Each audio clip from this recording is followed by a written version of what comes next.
And if you don't have great leadership who surrounds themselves with wonderful people, you won't get a good anything. You won't get a good organization, a good business, or a good restaurant. If you really believe in what you're doing, if you really believe in it, and you get knocked down, and I've been knocked down, everybody gets knocked down at some point in time, you get back up. We're going to do whatever it takes. And that's a lesson right there. Are you willing to do whatever it takes?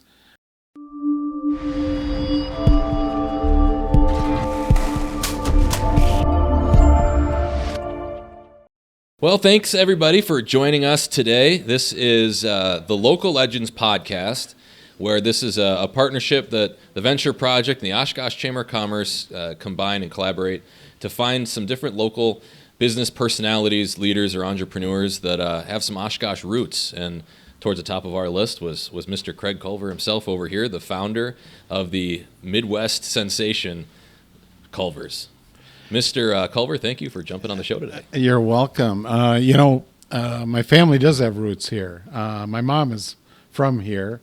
My grandparents had a dairy farm in Pickett, Wisconsin. If you all know where Pickett is, I'm sure you do. And they eventually moved in the city of Oshkosh. And of course, I went to school here as well, and we have businesses here as well. So the whole Fox Valley is pretty important to us, and they treat us well.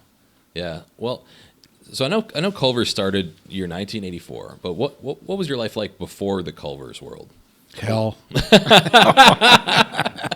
No, I've told the story so many times, but I grew up in the restaurant business.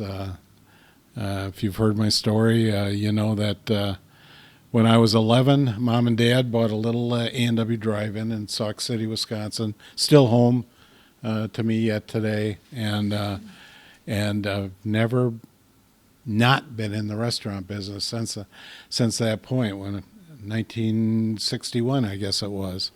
But I always swore growing up I'd never be in the restaurant industry, because I watched Mom and Dad. It's like farming. I mean, everybody goes to work, and it's early in the morning till late at night, 7 days a week. And I always swore I'd never stay in the restaurant business because I didn't want to be them. But guess what? I did, and I've been so blessed because of it. I like to say, we're in the people business is what we are. Yes, we serve ButterBurgers and frozen custard and cheese curds and all that stuff, but we're all really in the people business, developing people, mentoring people, growing people, and but I would say every one of us in this room is in the people business as well. Every one of us. Yeah.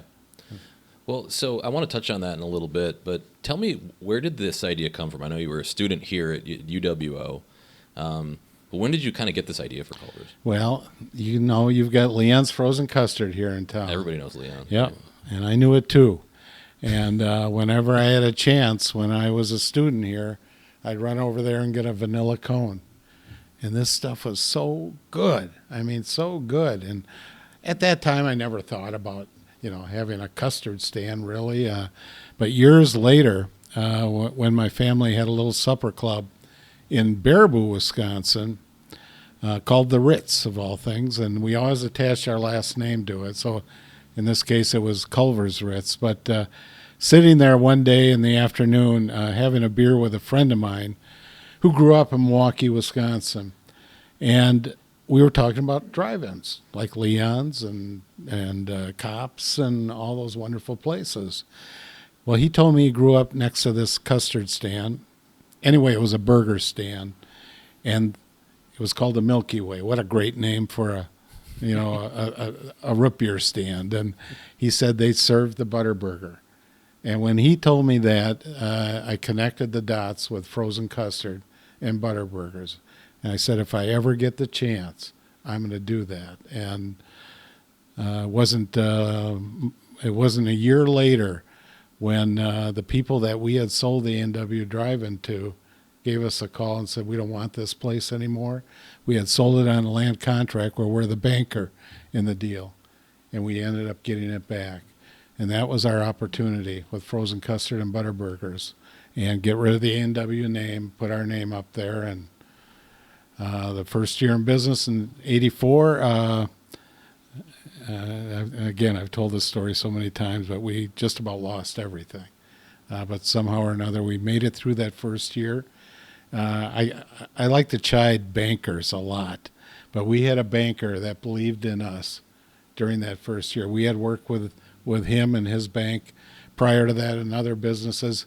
He knew the Culver family. He knew how hard we worked and stuff, and he stayed with us, and he got us through that first year. And after the first year, we grew the business.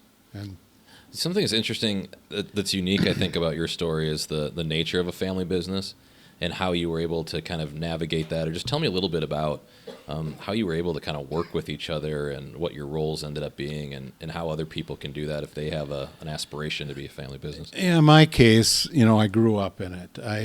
We had the little A&W. We had the Farm Kitchen Resort. We had the Ritz Supper Club. We had a number of businesses, and I always worked with my family, my mom and dad, and now my ex-wife Lee, and it just seemed normal to me. It really did. Yet it's different, In high school, seemed like we were working all the time instead of my buddies were going out and doing this and that, and families were getting together doing this and that, and different holidays and celebrations. Well, guess what we were doing? We were in the restaurant. We were taking care of all those people that were celebrating whatever they were celebrating. And it was normal, although there were times when I said, geez, I wish I could be like the other kids. But I grew up with loving parents who were my business partners, but also great parents. So I'm the luckiest, I say kid. I'm going to be 72 here in a couple months. So, but I still think of myself like that. And my brother and sister and I, we were pretty lucky people. What do you think was that kind of differentiator that started to set you apart early on when you started to know we got some traction here? Yeah, I also spent a number of years with McDonald's after I graduated from college here, and thinking, McDonald's, what am I doing there? But I learned a lot from the McDonald's people. But after 4 years with them, I started to become my father. The entrepreneurial spirit started to burn within me, and I wanted my own business. I did. I had no money, and I'll go back to the bankers again, chiding them. They don't lend money to somebody that has no money. But I would have liked the McDonald's franchise, but that just was not in the cards. That was not going to happen. Yeah, they're really expensive. And very, very picky about who they require a certain amount of liquid net worth. Oh yeah, it wasn't even close. But I thought to myself, all the training I've now got working for my family all those years, working for McDonald's for 4 years. How about if we buy that A&W back in Sauk City, Wisconsin, our hometown? And so I gave my dad a call. They were living in Madison, and I said, Dad, help me out here. And, Dad responded immediately, let's do it. He was, I don't know how old he was at that time, near 70, I guess, or something like that. But he was still the entrepreneur. My mother, on the other hand, not a risk taker whatsoever. She grew up in a dairy farm right in the area here, had the first dollar she probably ever made. And when my dad said, let's go buy it, my mom would say, George, you better not. She thought she was done with the restaurant business. But I like to joke, we voted and she lost 2-1. So we got back in the business. Do you think that like entrepreneurial spirit is just like you're born with it, or you find it, or what do you think? Well, that's a great question. When you have somebody around you, like my father, that was an entrepreneur, I guess it just kind of dripped into you.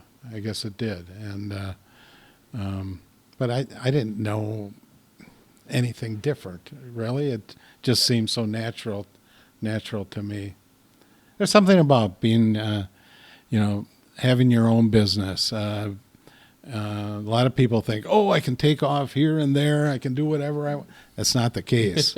Not the case if you really want to be successful at what you're doing. But it did seem normal to me, and I just kind of drifted into that direction. And I like leading people. I like people also. I like to help them grow, as I was talking about earlier. And it's so cool to see people that you've been around for a while and you've maybe mentored them or something.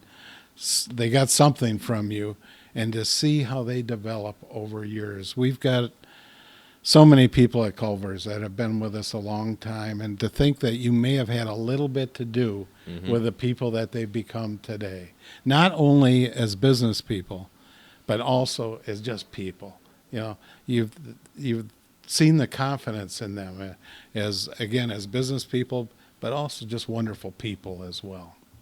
Tell me a little bit about early on in Culvers when the business started to grow and you made the decision to start franchising. How did that go about? How did that happen? Well, that was about our third year in business. The first year we lost who knows how much money. Second year we broke even. Third year we started to make money. And then we had the bright idea, let's see if we can franchise this. Let's see if we can franchise this thing. And at that time, we had 3 of our own restaurants. So you can call them company restaurants, corporate restaurants, whatever. But Culver franchising had not been born yet. But my father and I, we decided let's give franchising a try. And I'll never forget, in that third year, it was a busy Sunday, and this woman comes up to me at the counter and says, "Don't ever franchise this thing. You'll ruin it if you do." It just sticks in my head to yet today that I tell you that. But we gave it a shot anyway. And in 1987, we opened our first franchise restaurant in a town about 45 minutes from Sauk City. And 1 year after opening that first franchise restaurant, we got a letter in the mail from their lawyer saying my client doesn't want to be part of the story anymore. He wants out. And it hurt. I mean, it really hurt. We put so much blood, sweat, and tears into opening that first restaurant. And so we hire the lawyer as well. We negotiate out of the deal. And I said after that event, I'll never franchise again. Obviously, that didn't happen that way. Time heals wounds, fortunately. And it was in 1990 when we opened our first successful franchise restaurant, and that was in Baraboo, Wisconsin. And just this last Monday, we opened another restaurant in Glendale in Milwaukee area, and that's number 861. Oh, my gosh. Wow. Yeah. And, well, the last 2 years, we've opened over 50. In the year of the COVID, in 2020, we opened 50 restaurants. 2021, we opened 51 restaurants. Now, it's not that important to me how many restaurants we open, but, I mean, things just, they've been rolling. And we've got a pipeline with a couple hundred restaurants in it that have to get open over the next few years. So, but I got to tell you this, one thing my dad told me many years ago. He said, "Culver, it's not important how many restaurants you have. What's important is how many good restaurants you have. And if you don't have great leadership who surrounds themselves with wonderful people, you won't get a good anything. You won't get a good organization, a good business, or a good restaurant." And Dad drove that into my mind, and I knew we had to have great people in order to make this thing a true success. Well, let's talk about that for a second, because I think one thing that most people notice about the Culver's business is the consistency restaurant to restaurant. The quality is unmatched, I think, among most people. Most people would argue in the restaurant business. The franchises seem to be all pretty consistent. What is the what was the secret sauce to get that going? How do you keep such good quality throughout? I just told you. The people. I just told you. You've got to surround yourself. The first time we franchised, that one that didn't work, I just thought, well, this is easy. You just find somebody that's interested, and you're assuming they're just like you. Well, that's not the case. If they don't show up for work, the owner doesn't show up, what kind of message is that sending to all the team members and to the guests as well? So I was so naive when we first franchised a restaurant, that first one, and I've learned a lot over the years as we got much better at it. And our training program when we started was a couple weeks. Today it's 17 weeks of training before a franchisee ever opens their first restaurant, and that is so crucial. And part of the deal with a lengthy training program is, yes, you're going to learn the business, but what it also does, it grows the relationship between you and the franchisee, and I'll call that culture, is what I'll call that. And one of the most important things, the most important thing with any business or organization, it's culture. And you can have a good culture, or you can have a very negative culture. It's our intent not to just maintain culture, but to grow our culture. And you do that with people. You don't do that with a ButterBurger or frozen custard, any of that. You do it with people. And if you're served with a please and a thank you and a genuine smile that comes from your heart, we call that an experience, is what we call that. It makes the ButterBurger or whatever taste a lot better when it's served by somebody that really cares. And so that's the challenge, we've always had and will continue to have. And everybody knows the market we're in right now, the labor shortage, it's difficult. It is difficult. But I see it getting a little better. I do. But the pay grade today, in Madison, we're at 17.5 an hour. Sauk City, we're at $15-16 an hour. Little Spring Green, 1,400 people. We're at $15 an hour. I never dreamt that some time ago, but that's where we've gone. So, actually, I ate at Beaver Dam today, and of course, prices have to go up when you're, I was. Geez, does it cost that much at my own restaurant? Yeah, we just bought 50 of them. Yeah, I can't imagine what you guys paid. It was well over $100, I'm sure. Well, actually, John will catch the bill here with the chamber. But I think that that brings up an interesting, I think, tactical problem. A lot of other people in the area, restaurants, staffing, right, with the staffing shortages. I mean, what are you doing, or have you done, or are you still trying to solve the problem? Or that'll never stop, and even from many years ago when there wasn't a labor shortage, you always want the very best people on your team, and I believe in compensating. I do. I want the best people, and but it's more than that. Again, I'll go back to the leader. The leader sets the example for everybody, the whole team. But the leader also sets an example for all the customers, all the guests coming into the restaurant as well. Don't think when you're the owner that the guests aren't watching you. Now, a story about my mother back when we had the Farm Kitchen Resort, a wonderful resort, beautiful restaurant, and my mom was always dressed to the nines, and but that didn't stop her from getting down on the floor and picking things up or carrying bus tubs back to the kitchen, so on and so forth. And guests see that. They see the owner doing things that they don't expect the owner to do. I think that's important. I like to share the story about coming to work in the morning, getting out of your car and walking to our building, to the restaurant. And there's some garbage on the ground over there and some over here.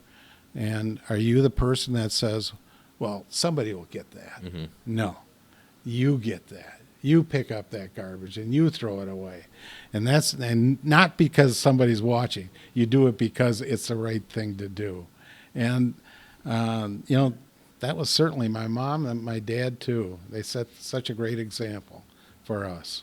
So when you're looking for these potential owners of a franchise, I imagine you're looking for this type of person, right? That's someone that's going to, as our TJ Rogers podcast, he said, show the flag, right? Is leading the way here. Sure, we're always looking, but we don't go out and try to find them. They find us. They really do. And if somebody's truly interested, then they don't sign a franchise agreement yet, but they go through what we call Discovery Week. It's one of those weeks of that 17 weeks of training. And they go through 1 week of just getting acquainted with one of our restaurants, with trainers, of course.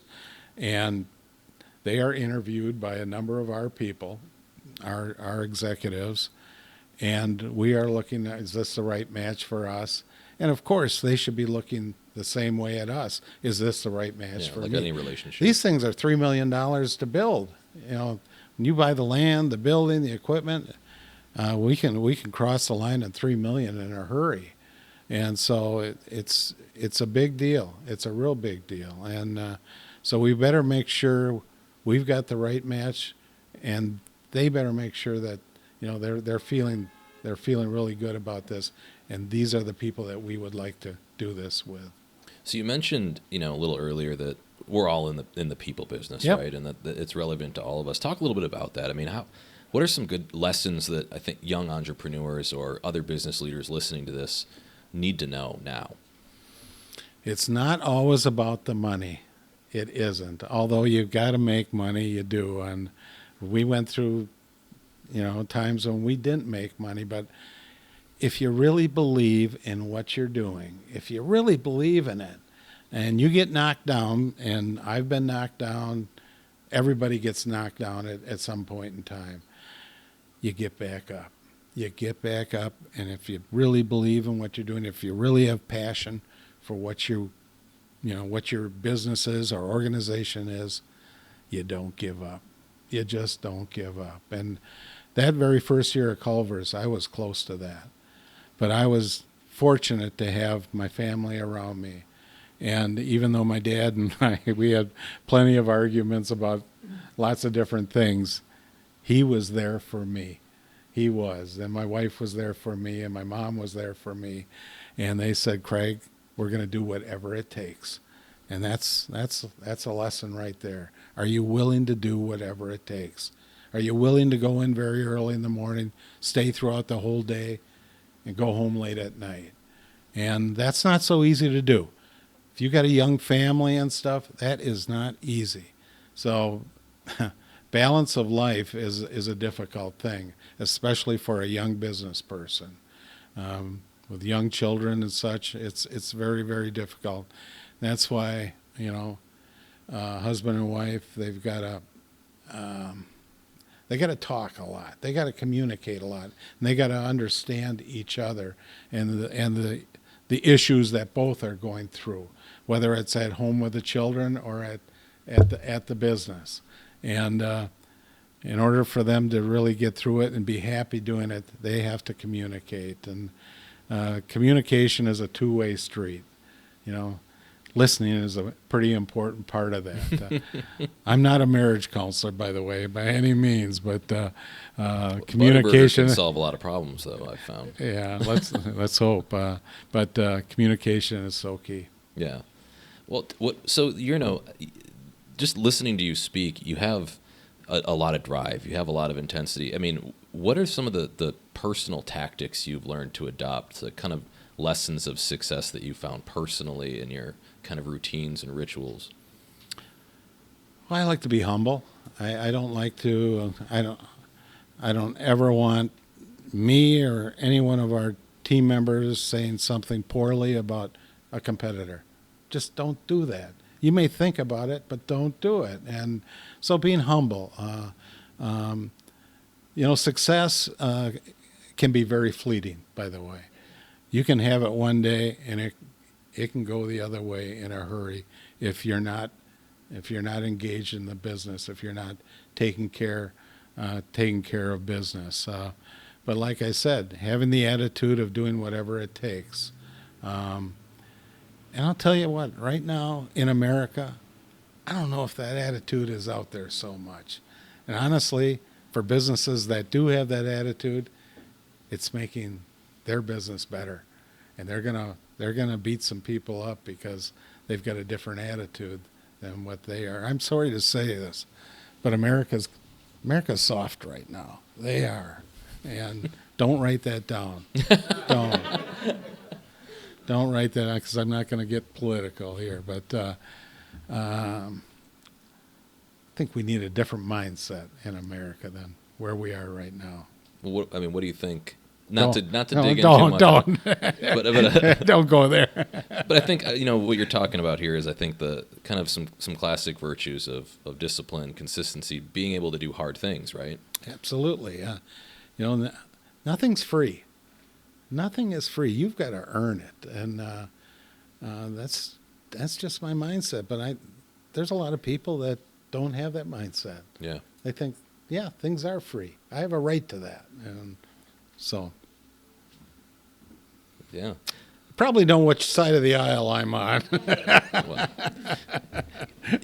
you're very impressive, and you're going to this UWO entrepreneur Shark Tank kind of stuff, Yeah. Thing that today. When these guys pitch stuff to you, what are things generally that you like to look at as good ideas? If someone approaches you with an investment or an opportunity, what's something that you just won't touch with a 10-foot pole, and what's something that actually piques your interest usually? Well, I'll recognize whether there's true passion behind the people that are pitching tonight. Okay. I've been doing this from the get-go with UW Oshkosh. They have a great entrepreneur club, and other universities have caught on to this, but Oshkosh is, one of the early ones, and one of the best, I think. But I'll recognize if there's passion there, and that's key. Are they just pitching something to pitch something, or do they really believe in what they are pitching? And that's key. And then they've got to tell a story as well. And it's important that they're telling that story and not stumbling over themselves when they tell that story. So you're gonna find out how well rehearsed they are as well, or they just trying to get into this tonight and just ramble through it. But in the past, especially the last couple of years, people know what they're talking about, and they are very passionate. But you're looking for new ideas as well. One of the things with Culvers is I didn't want to be like the company that I had worked for. I wanted to be different than them. I wanted to serve fresh food. I didn't want it sitting there in a bin and taking it. I wanted crinkle cut fries. I wanted to be different in that respect. I wanted frozen custard. I'll never forget a gentleman that, again, I won't mention the names, but a gentleman that has a very successful frozen custard business in Milwaukee yet today told me way back when, you can never be successful in a chain business with frozen custard. When somebody tells you something you can't do, but you believe you can, you're going to go at it even harder. And, I like those little things when somebody tells you, yeah, you can't do it. Yeah. Yes, I can. Watch me. Well, I think there's kind of 2 points that are interesting there, is just this idea of differentiating yourself and kind of the strength of the founder, the passion of a founder going into something, if they truly believe in it or if they're just trying to make a quick buck. There was another venture capitalist type that was in here and said the same thing. He said, well, 80% of what we look at is strength of founder. And I was like, that's really an interesting metric. I would have thought you're looking for projections and all this stuff. He said, we look at strength of founder. So to hear you say that is another affirming. Well, that's a little scary as well, because, how long is the founder going to hang on? Portillo's, wonderful company. Well, they were sold 2 years ago, and I wondered after that, how are they going to hang in there? Because this guy he was the business. I serve on the board of Quick Trip with a K. And Don Zitlo, Don is our patriarch. Don is 87 and still the CEO. But the job of a board is also to path a way for succession. And geez, when Don isn't there any longer, but that's the job of a board, so it continues the way it should continue. I wonder how we're going to do when Don exits. He's as sharp as a tack yet, I think founders are important. I do. I'm not the CEO any longer, but I'm still very involved not in a day-to-day business, but lately it seems like I am. So, but I love what I do. I just, I love it. Yeah.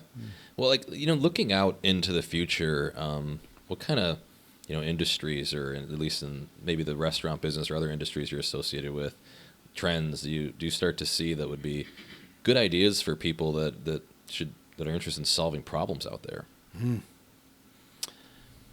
Well, technology comes to mind, but I am just not. That's not me. Hey, we were talking about NFTs before. Yeah, what?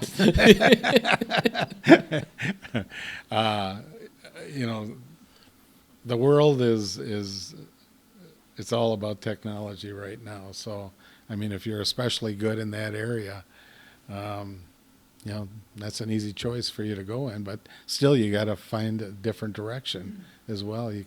One of the brightest people in the world, I think, is Elon Musk. Here's a guy that, oh my gosh, he's brilliant. He's a guy that he must lie awake at night dreaming. What a visionary he is, and where he has gone with Tesla and the SpaceX and things like that. And I don't know. Do you think there's room for technology improvement in restaurants? You see yes. You see the robotics and all these things that McDonald has invested in, and what do you yes think and about no. I've said this in the past publicly that I don't want our guests ordering through a machine. I just don't. I love the people to people thing, looking at somebody in the eye. But I don't know where it'll be 20 years from now. I don't. And with the labor shortages that everybody's having, they're all looking in that direction. When we went into COVID, March 12th, 2020, dining rooms all shut down. We weren't ready. Well, nobody was ready for this, but you know what I'm trying to say. Yeah. Technology-wise, we were not ready. We did not have online ordering ready. We did not have any double drive-throughs ready. And yet we were busy as can be.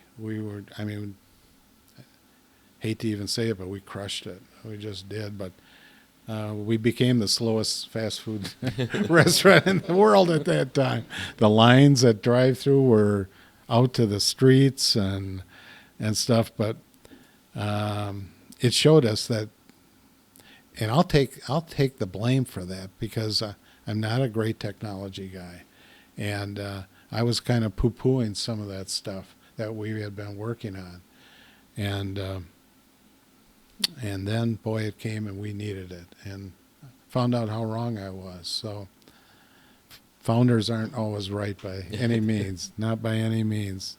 But technology will become bigger and bigger in our industry, just like any industry. Bitcoin, where is Bitcoin going to fit into our business?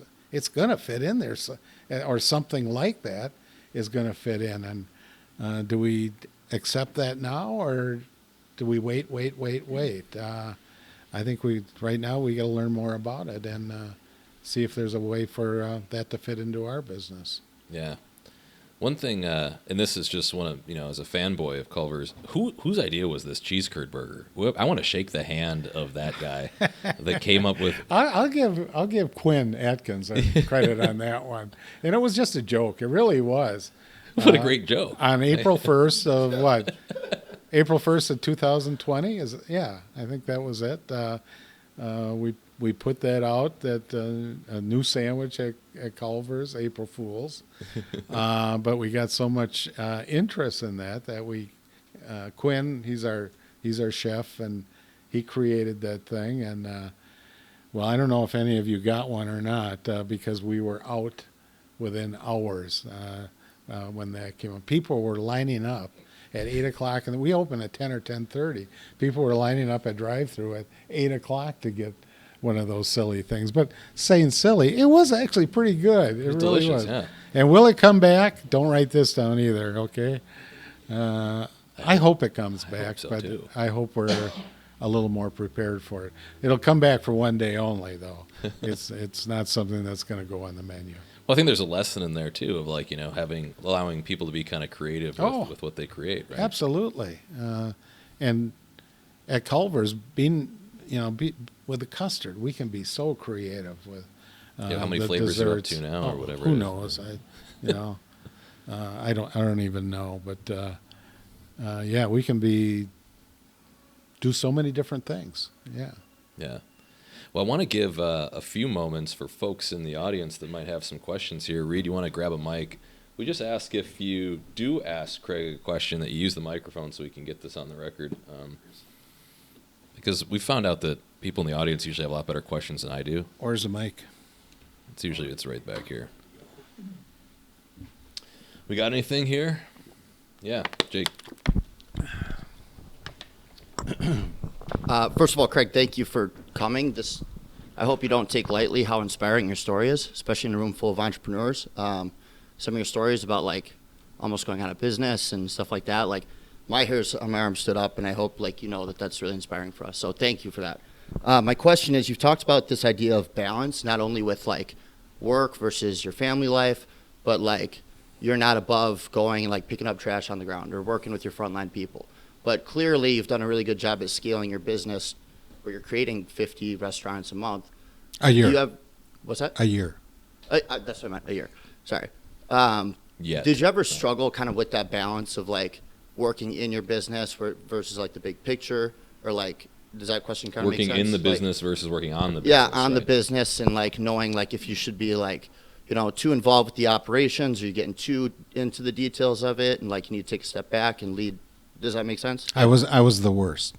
Okay. I mean, it was Culver's. I have 3 wonderful daughters, and you know what? I probably wasn't the best father.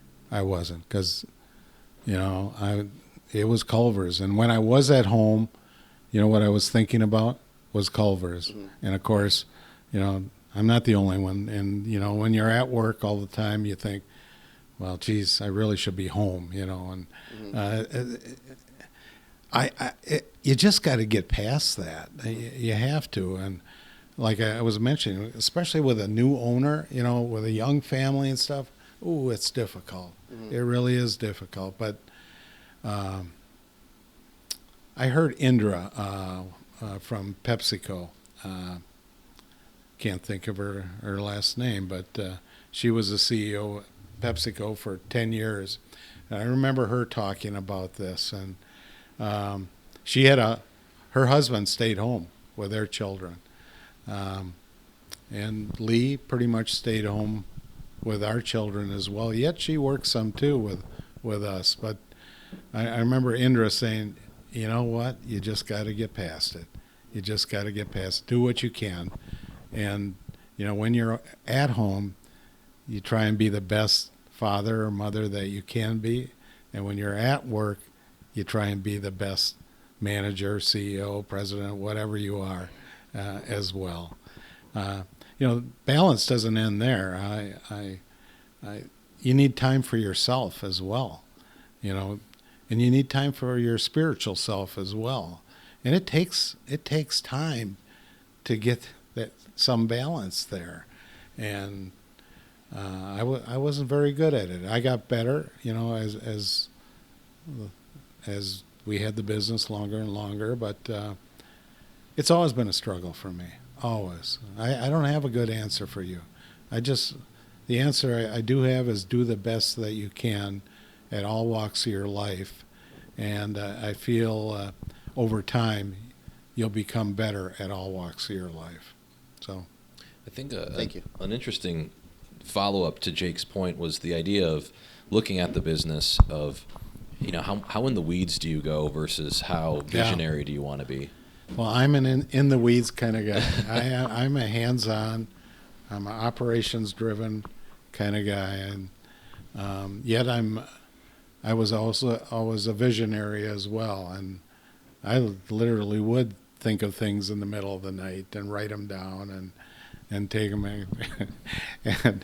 and some of my team members will tell you about some of the things that I dreamt up, and they were what's like the absolute failures. What was one of those? Oh, one of them was because I'm a foodie too, and one of them was this chocolate bar. So a custard chocolate bar sounds pretty good, right? Sounds outstanding. You got or vanilla custard on a stick, and then you dip it in this chocolate, and it hardens, kind of like the dilly bar Sure. at Dairy Queen, what they had, and it absolutely flopped. There's too many things that. I say enough bad things about myself, so I'm not gonna say more. But yeah. Well, so what do you like? What's your process for that? Do you just try out the idea and Yeah. give yourself kind of a little runway to Yeah, give it a shot? that's my mindset. We'll try it out, and if it flops, it flops. No big deal. And our team today, it's a little different. They're a little different than me, and especially in things like that. Today's world, we analyze it. Yeah, of course. We analyze it and analyze it and analyze it. Get it out there. Just put it in the stores. Let's try it. If it doesn't work, it doesn't work. So entrepreneurs are risk takers, and I'm certainly one of those. Calculated risks, but I flop once in a while. Do you think Many that when times. the company starts growing and you get kind of more of the corporate-minded folks in your organization that you That you scares miss some me. of that? Yeah. That scares me. It does, and I don't even like the word corporation. Yeah. I don't. And I like to think of ourselves as the little guy that does whatever it takes. Yeah. Never stops. It's if you played basketball or football, and you played across the line from somebody like that. That son of a gun, would you just stop? Somebody you want to just plop on and just don't let them up. But, that's being competitive, I believe. And I love that. Yeah. What other questions we got? Mr. Belter, I saw your hand go up in the back. Would you like to pass the microphone on back, Reed, to... Oh, did you have one? Go ahead. Yeah. Oh, yeah, go ahead first. Sure. We'll get Thank you. Tom afterwards. First of all, thank you for being here. It's very much appreciated.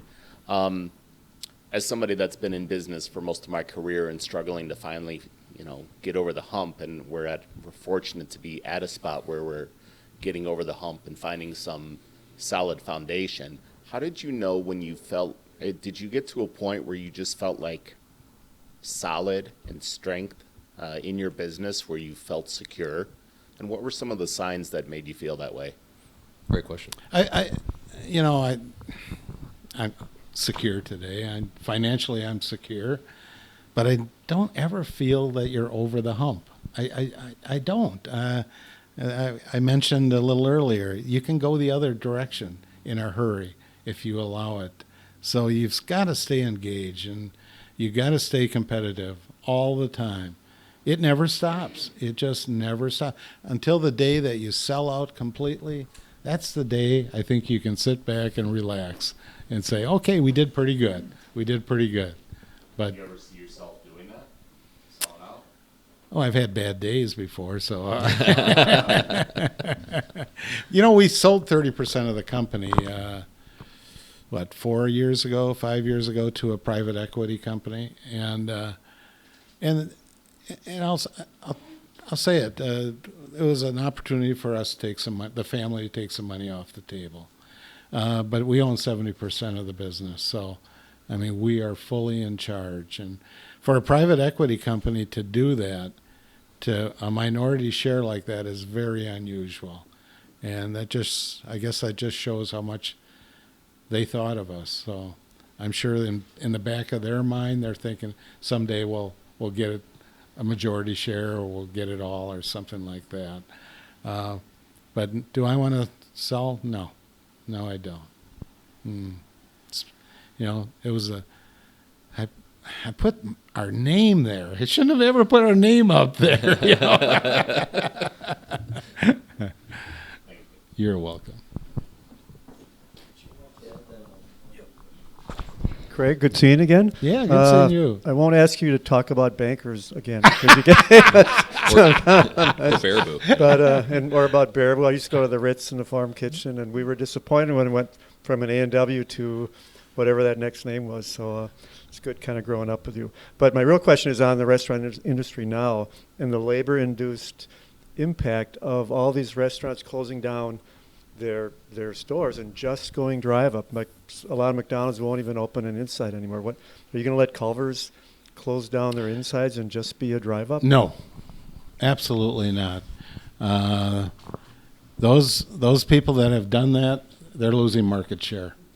We have gained market share because we've kept. There was a time we couldn't open the dining rooms, right?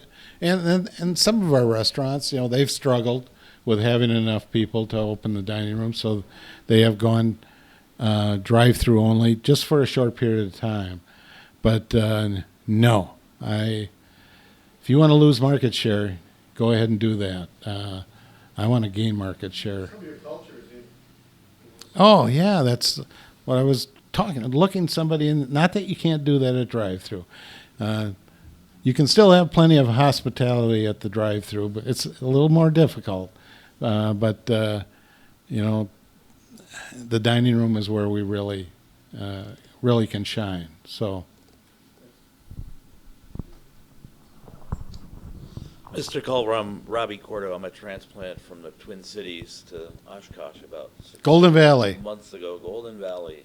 And I went to Ripon College, which is why I came back here. I love this area. My question for you is, as by most measures, probably a very successful business person, a successful operation. Congratulations. But what keeps you up at night? Kidney stone. What keeps me up at night? I sleep pretty good. I do. And, every once in a while there's something that goes on, in work or something that you'll think about it at 4 o'clock in the morning. But generally, no, I sleep pretty good. I do. And I think we're in good hands at Culver's, and we're going to stay that way. But yeah, business can create some sleepless nights sometimes. Do you think there's any emerging threats or anything in the restaurant business that the Culvers needs to keep their eye on? Or No, the people thing is the labor shortage is it's the monster. Mm-hmm. It's the elephant, and people retention is so crucial that if you're going to be successful in business, you gotta keep the right people, and you got to be properly staffed. When you're not properly staffed, that's when you lose people as well, because you stress people out. The next day they come to you or don't show up the next day, if it's too stressful for them. So you got to be properly staffed, and you got to training never stops either, and you got to be very professional about it as well. You don't throw somebody into the fire and hope they survive. No, they got to go through a proper training program. And when you do those things, you'll retain your people, and you have to reward your people as well. And sometimes that's not always money. Sometimes just a pat on the back or saying, gosh, you did a good job today. It doesn't have to be, $1,000 bill or something like that. But letting people genuinely know that you care about them. That means a lot. Mm-hmm. That means a lot. So, you had a question back there.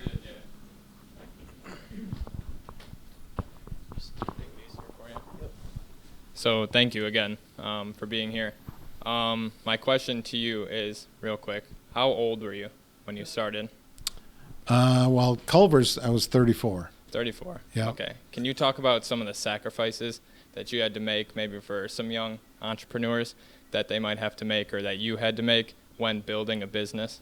Yeah. Like relative to your peers, probably. I was just sharing those, balance of life. Yeah. You know, like I said, I wasn't home always when I was supposed to be. I didn't make the soccer matches and the volleyball matches and for my girls and things like that. Those are real sacrifices.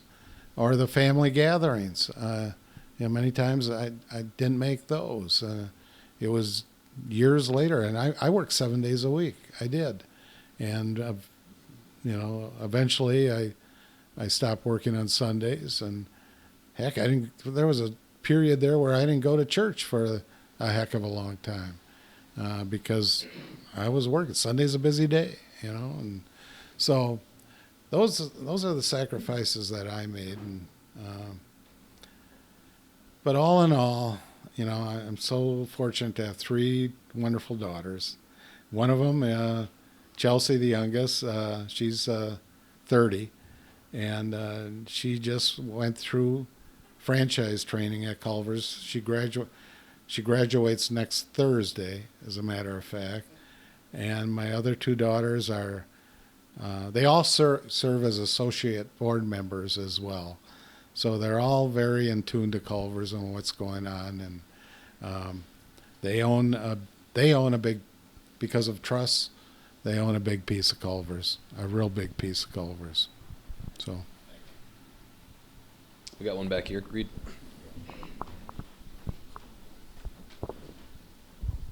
So it was interesting to hear that you say you're on the board at Quick Trip, and the reason I say that is when you look at chain-type businesses that you go to, and I own a business myself, and I'm acutely aware of customer service and the traits of people behind counters and things like that. And years ago, I traveled probably 300 nights a week, and I said these claims of we have the friendliest people at Holiday Inn or whatever. It's like that all depends on the franchise owner. And, That's right. And the reality is that they fall short often. But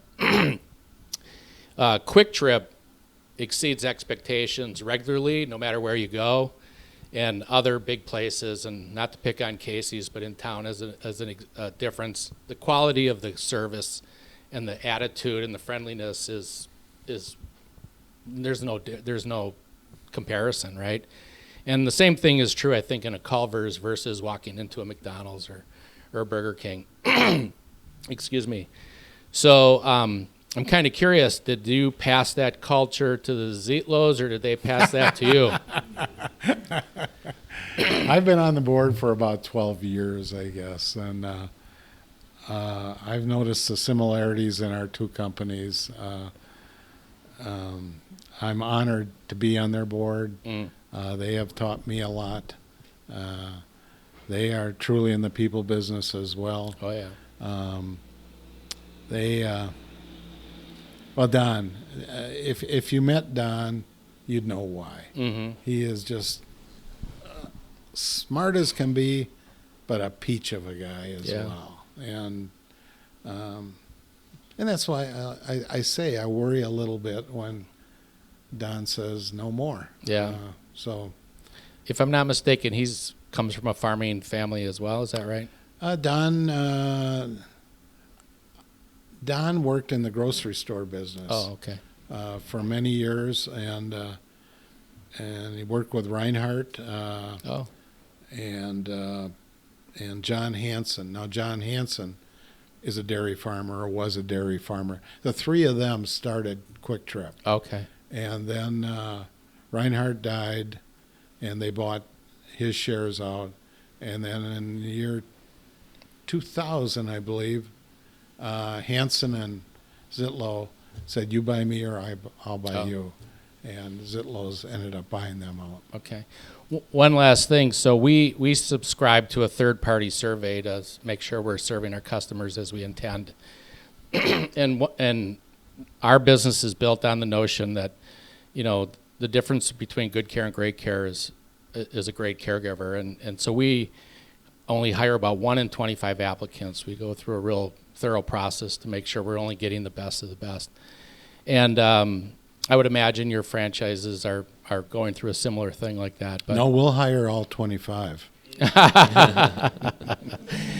Well, so anyway, when we get these surveys, one of the things they ask caregivers is how well do you think you're appreciated, or how is appreciation shown? And I got the opportunity to meet you once before, and I don't know if you remember, but we give away quick trip cards when we want to incentivize people to do something, pick up an extra shift or whatever. But when we want to show appreciation, we give Culver cards. Oh, And they're thank you. and excuse me, we give out a $5 gift card, and in those surveys, there's probably in the neighborhood of 6 or 7 caregivers surveyed every month, and I would guess that 4 of them mentioned the Culver's card that they got. Wow. They make all the difference. So thank you. Thank you. I appreciate that very much. We got any last questions? Because we're knocking down time soon. We got Katie with the Northwestern over here, so don't say anything dumb now. I've said it all. No, I'm just curious. Like, I mean, I told you I started Culver's when I was 14 years old. It was technically my second job, but my first real job. And I know it like very personally. I'm just curious, like, how you look at the whole industry now. Like, it's become this big thing. I'm just curious if it's still very personal to you.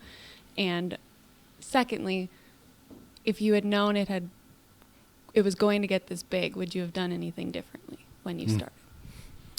When you say the industry, you mean Culver's, or you mean just the whole Culver. I'm industry? just curious how you see Culver's now, because I still picture the Culver's that I worked at, but obviously it's much bigger. It's 800. Well, I take it very personally. I do. I mean, it's very close to my heart. But the second part of the question was what? If you would have known how big it was going to get, would you have done anything differently when you started? No, I would have told you that we would never get this size. I can't believe it yet today. I mean, going from 1 to 2 restaurants, guess what? You're doubling in size when you do that, and that was not an easy thing for us to do. And then we did the third, and I never, people ask me, did you have a grand plan? No. No, I don't think many entrepreneurs have a grand plan. There's a lot of luck involved, but there's a lot of passion involved as well. And it's never been that important to me to see how fast we can grow. It isn't. As my dad said, you got to take care of what you got. And what you have is what will also help you grow into the future if you're doing it the right way. And that's why we don't market franchises for sale, or we don't do that. Like I said, they come to us, and I believe every restaurant that we open is a marketing opportunity to grow our business, but also to take care of more guests, take care of more customers. So, and to develop more people with opportunities. You see, we have a lot of people like yourself that started with us when they were 14, 15, 16 years old. I'll bet we've got 100 of those people that are now owners of Culver franchises. It's called a mentoring program that we do, and I'll tell you what, that's something that really warms your heart. And they take our culture along with us when they open their restaurant. Florida, for example, we've got 80-some restaurants in Florida right now, and I'll bet at least half of those came from Wisconsin. I'll bet that, and it started with us at a Wisconsin restaurant when they were 15 or 16, and now they're owners of their own restaurants. Snowbirds. Arizona's the same way, yeah. Yeah. My brother lives in New York City, and he wants to open Culver's there, so that's his end game. You think New York City will ever get a Culver's? He's gonna bring it there. My last question is, what's your favorite flavor of the day? What was Favorite it? flavor of the day. Yeah. Vanilla, of course. I got a gallon of it sitting over here if you guys want to test it out. No, talking about New York, will we get there someday? I'm sure we will, but there's no rush. There's no rush. We're not a publicly traded company where, the shareholders are screaming at us, you got to grow, grow, grow. No, we'll grow at our own pace. And as far as going to the Northeast, as far as we are in that direction right now is the state of Ohio. We're not in Pennsylvania, but that's how we grow. We grow like this versus all over the place. The Southeast, we're in the Carolinas and Georgia and Florida and Alabama. We've got so many places to go, and people also ask me about going to other countries. We're not ready to do that. We don't have to. We'll grow right here in the good old USA. We got a long ways to go right here. All right, we got one last question from Ben here. And, I'm just curious what your Culver's order is.